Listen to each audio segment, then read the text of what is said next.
When you think of colonial empires, you probably think of Britain, France, maybe Belgium. But Germany? Yeah, Germany had an empire too. Not just a few trading posts, not just a flag on a beach somewhere. In 1914, Germany controlled massive territories overseas, in Africa, in the Pacific, huge stretches of land, millions of people under German rule. Picture this: an African desert under a burning sun, palm trees on a Pacific island, and then stiff German officers in uniforms posing for the camera like they're on vacation. Except they're not, because behind those photos was something darker: forced labor, brutal crackdowns, even what many historians call the first genocide of the 20th century. And yet, almost nobody talks about it. So, what happened? How did Germany build an empire overseas? And how did it almost disappear from memory?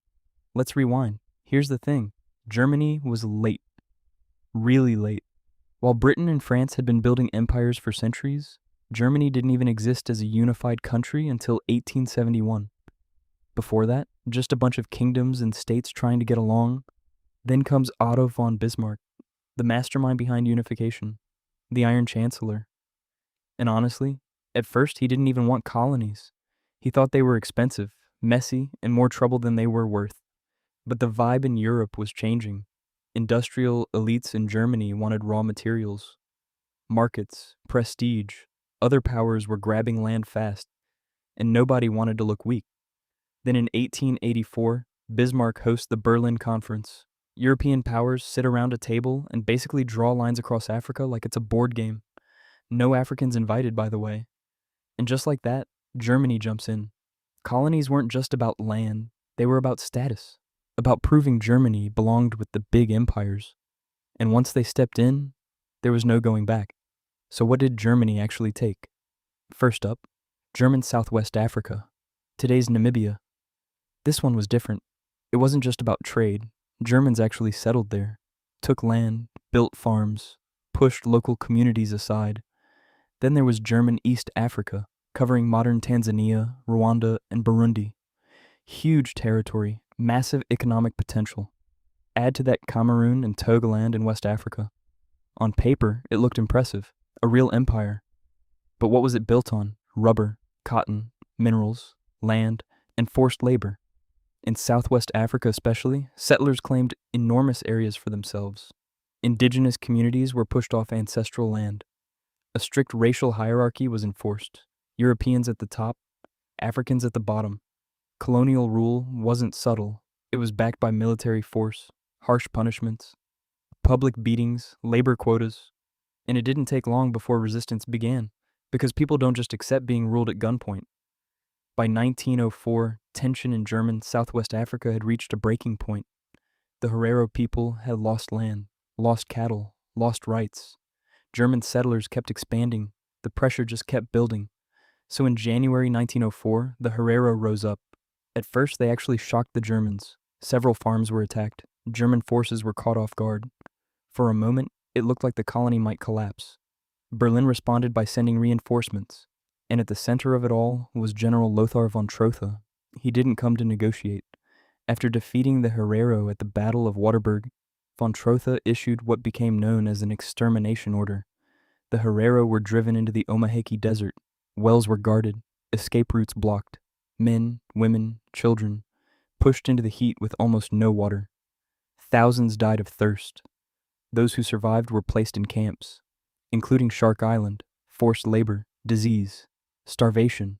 An estimated 60 to 80% of the Herero population died. The Nama people later faced a similar fate.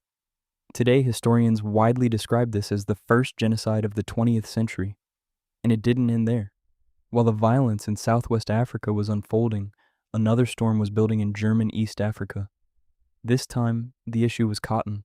German authorities forced local communities to grow cotton for export. Not food, not crops for survival. Cotton for the empire. Labor was brutal. Quotas were strict. Villages were punished if they didn't comply. In 1905, resistance exploded into what became known as the Maji Maji Rebellion. The name comes from Maji, meaning water.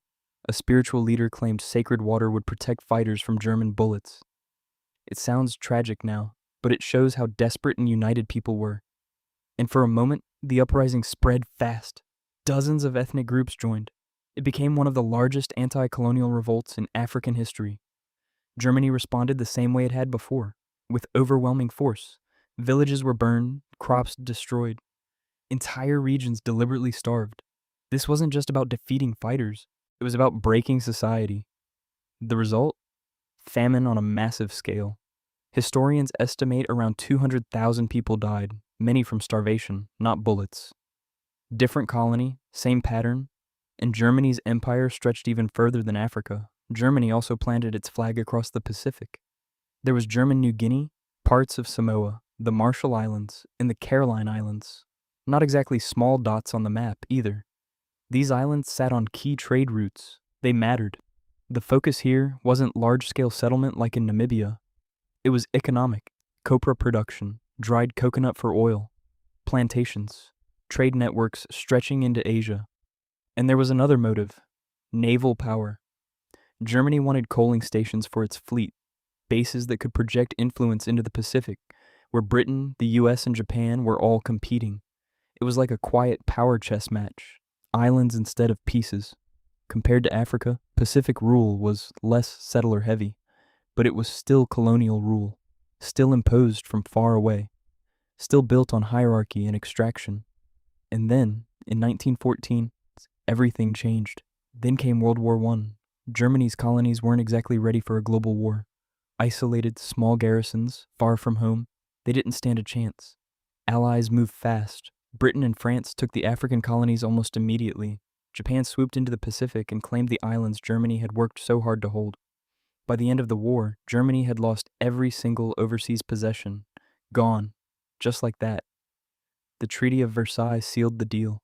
Germany wasn't just defeated in Europe. It was stripped of all its colonies. The empire that had taken a few decades to build lasted barely 30 years, a blink in history. And with that, Germany's forgotten colonies faded from global memory. Except, not entirely. Some stories, some scars, remained.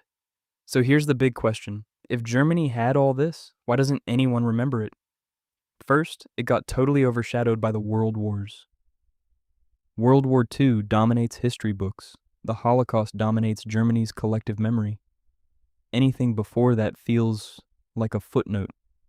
Second, the empire was short-lived. 30 years compared to Britain's centuries. Hard to leave a lasting mark. Third, after 1945, Germany had a new identity. Anti-imperial. Democratic. Looking forward, not backward. Talking about colonies, awkward, politically sensitive. Fourth, there's an education gap. Colonial history is barely touched in schools. Most people learn a paragraph at best. And finally, political sensitivity. Acknowledging genocide and colonial crimes took over a century. Germany only officially recognized the Herero and Nama genocide in Namibia in 2021. Reparations, apologies, and museum debates are still ongoing. All this adds up. A massive empire, brutal history, and yet largely forgotten. It's like a shadow in history, present but barely noticed. Germany's colonial past isn't just history anymore. It's something people are actively grappling with today.